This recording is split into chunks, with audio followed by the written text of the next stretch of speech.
السلام عليكم ورحمة الله وبركاته.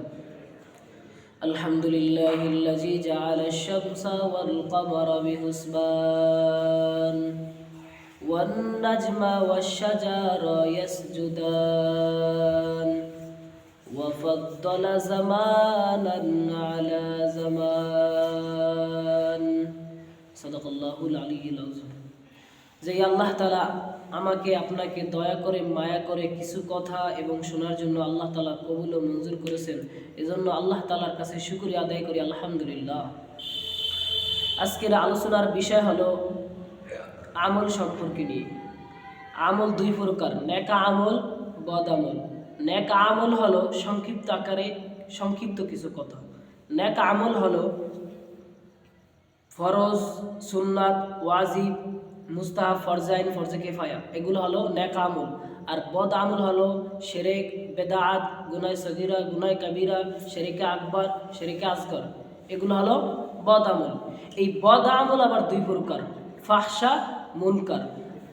ফাহশা এমন কাজ যার জন্য দলিলের প্রয়োজন নয়, আর মুনকার এমন কাজ যার জন্য দলিলের প্রয়োজন।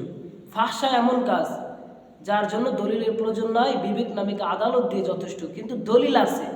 আমরা জানি মিথ্যা কথা বলা গুনাহের কাজ, কিন্তু এটা বিবেক নামিক আদালত দিয়ে যথেষ্ট, দলিলের প্রয়োজন নয়, কিন্তু দলিল আছে। পৃথিবীতে সন্তান বাবার মিথ্যা পছন্দ করে না, বাবা সন্তানের মিথ্যা পছন্দ করে না, স্বামী স্ত্রীর মিথ্যা পছন্দ করে না, স্ত্রী স্বামীর মিথ্যা পছন্দ করে না। বেঈমান মুসলমানদের মিথ্যা পছন্দ করে না, মুসলমান বেঈমানদের মিথ্যা পছন্দ করে না, কারণ মিথ্যা এমন একটি পাপ। আল্লাহর নবীজি বলছেন, আল কিযবু ইউলিক, সত্য মানুষকে মুক্তি দেয়, মিথ্যা মানুষকে ধ্বংস করে দেয়। কত বড় আল্লাহর ওলি বুজুর্গ আব্দুল কাদের জিলানী রাহমাতুল্লাহি আলাইহি, আমরা সকলেই জানি তিনি কত বড় আল্লাহর ওলি বুজুর্গ।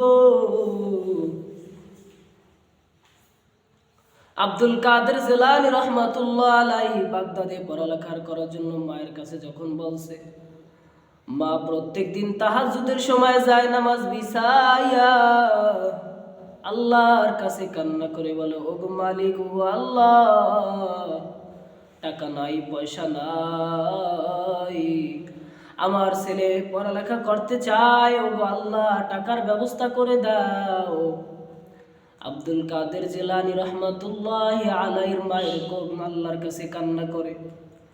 একদিন আব্দুল কাদের জিলানী রাহমাতুল্লাহি আলাইহির মা আব্দুল কাদের জিলানীকে বলেন, বাবা তুমি বাগদাদে যাওয়ার জন্য প্রস্তুতি নাও, পড়ালেখা করার জন্য।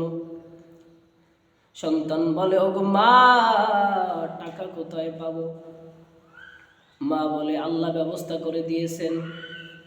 মা কি করছে, সুন্দর একটি জামা সেলাই করছে, সেলাই করে জামার বগলের তলে একটি সুন্দর একটি পকেটের ভিতরে 40টা খাঁটি স্বর্ণ মুদ্রা দিয়ে দিয়েছে। আর সন্তানের কাছে মা উপদেশ দিয়েছে, আর বলছে, ও সন্তান, আমি মা তোমার কাছে আমি উপদেশ রাখলাম, তুমি যত বড় কঠিন মুহূর্তে পড়ো না কেন, মিথ্যা কথা তুমি বলবা না, কারণ সত্য মানুষকে মুক্তি দেয় আর মিথ্যা মানুষকে ধ্বংস করে দেয়। মার কাছ থেকে বিদায় নিয়ে কাফেলার পথে রওয়ানা হয়ে গেল।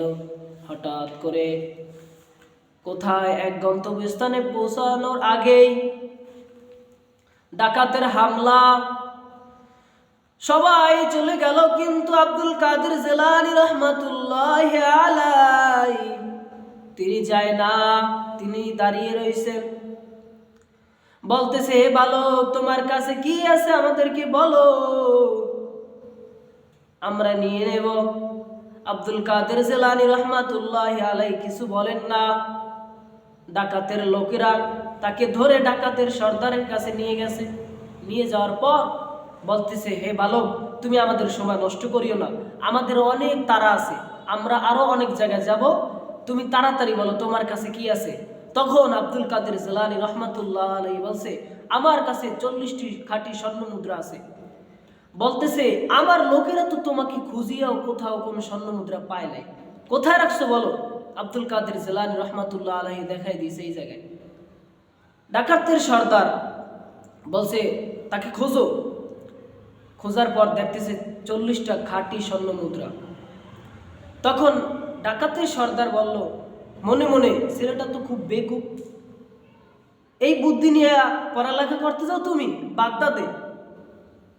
বলতেছে, আমার মায়ের উপদেশ, আমার মায়ের উপদেশ, আমার মা বলছে কোনোদিন মিথ্যা কথা বলবা না, সত্য মানুষকে মুক্তি দেয়, মিথ্যা মানুষকে ধ্বংস করে। আমি আমার মায়ের উপদেশ পালন করছি। ওই ডাকাতের সর্দারের চোখ দিয়ে পানি বের হয়ে গেছে। কত ছোট একটা ভালো, তার মুখে কত সুন্দর কথা, সে মায়ের উপদেশ গ্রহণ করছে, আল্লাহর আইন বিধান জমিনে পালন করছে। আর আমি কত নাফরমানি করেছি, কত গুনাহ করেছি, কত মানুষের সম্পদ আত্মসাৎ করে লুট করে আমি খাইছি। আল্লাহ যদি আমাকে কাল কিয়ামতের দিন জিজ্ঞাসা করে, তখন আমি কি জবাব দেব? জবাব দেওয়ার কিছুই নাই। তাই ডাকাতের সর্দার ওই আব্দুল কাদের জিলানী রহমাতুল্লাহ আলাইহির কাছে মাপ চেয়ে বলে, বাবা আমাকে ক্ষমা করে দাও, তুমি আমাকে সঠিক পথ দেখাইছো, আমি আর চুরি করব না, ডাকাতি করব না। তাই চিন্তা করা দরকার, একটি বাক্য মিথ্যা থেকে পরিত্রাণ পেয়ে সত্য মুক্তি দিয়ে দিছে, ডাকাতের সর্দারকে পাল্টিয়ে দিয়েছে, তার জীবনকে পরিবর্তন করে দিয়েছে মাত্র সত্য কথার মাধ্যমে। তাই আমাদেরকে সব সময় সত্য কথা বলতে হবে। আমল দুই প্রকার, নেক আমল, বদ আমল। আবার বদ আমল দুই প্রকার, ফাহশা, মুনকার। ফাহশা হবে আলোচনা গেল, এখন মুনকারের আলোচনা। মুনকার কি? যার জন্য দলিলের প্রয়োজন। কেউ যদি আল্লাহর গোলামি বাদ দিয়া গাছের পূজা করে, সূর্যের পূজা করে, মাছের পূজা করে, তাহলে দলিলের প্রয়োজন আছে। আল্লাহ বলছেন, বান্দা তোমরা শিরক করবা না। সূরা লুকমানের 13 নম্বর আয়াত আল্লাহ বলেন, ইন্নাশ শিরকা লাযুলমুন আযীম, নিশ্চয় শিরক মারাত্মক জুলুম, মারাত্মক বড় অন্যায়। এই শিরকে আসগর, শিরকে আকবার, শিরকে আসগর। শিরকে আকবার হলো বড় গুনাহ, যেটা হলো চন্দ্র, সূর্য, মাছকে পূজা করা, এটা হলো শিরকে আকবার। তাই ফাহশা আর মুনকার, এই মুনকারের আলামতটা শিরকের দিকে ঢুকে গেছে। তাই আমরা শিরক থেকে বেঁচে থাকবো। কত মিনিট হয়েছে ওখানে? তাই যেই বিষয় নিয়ে আলোচনা করলাম সংক্ষিপ্ত আকারে, কারণ আমার ইলমও নাই, আমলও নাই, বুঝাবার জন্য আমার কোনো কিছুই নাই। তারপরে আল্লাহ তাআলা কবুলও মঞ্জুর করেছেন আপনাদের সামনে কিছু কথা বলার জন্য। আপনারা ইনশাআল্লাহ আমি যে কথাগুলো বললাম, আমলের নিয়তে, ইখলাসের নিয়তে, তাকওয়ার নিয়তে কথাগুলো শুনবেন এবং অন্যদের কাছে প্রচার করে দেবেন। কারণ সূরা তাহরিমের 6 নম্বর আয়াত আল্লাহ বলেন, ইয়া আইয়ুহাল্লাযীনা আমানু কু আনফুসাকুম ওয়া আহলিকুম নারা, তুমি নিজে জাহান্নামের আগুন থেকে বাঁচো এবং তোমার আহাল পরিবারদেরকে জাহান্নামের আগুন থেকে বাঁচো। তুমি নিজে নামাজ পড়লে হবে না, তুমি নিজে দান সদকা করলে হবে না, তোমার পরবর্তী ভাইদেরকে দান সদকা নামাজের উৎসাহ দিতে হবে। তাই আমি যেই আলোচনা করলাম, নেক আমল, বদ আমল, ফাহশা, মুনকার, এই আলোচনা আমরা যারা শুনছি ইনশাআল্লাহ আমল করব। আল্লাহ তাআলা আমাকে এবং আপনাদেরকে আমল করার তৌফিক দান করেন। ও আখিরি দাওয়ানা আলহামদুলিল্লাহি রাব্বিল আলামিন। আসসালামু আলাইকুম ওয়া রাহমাতুল্লাহি ওয়া বারাকাতুহু।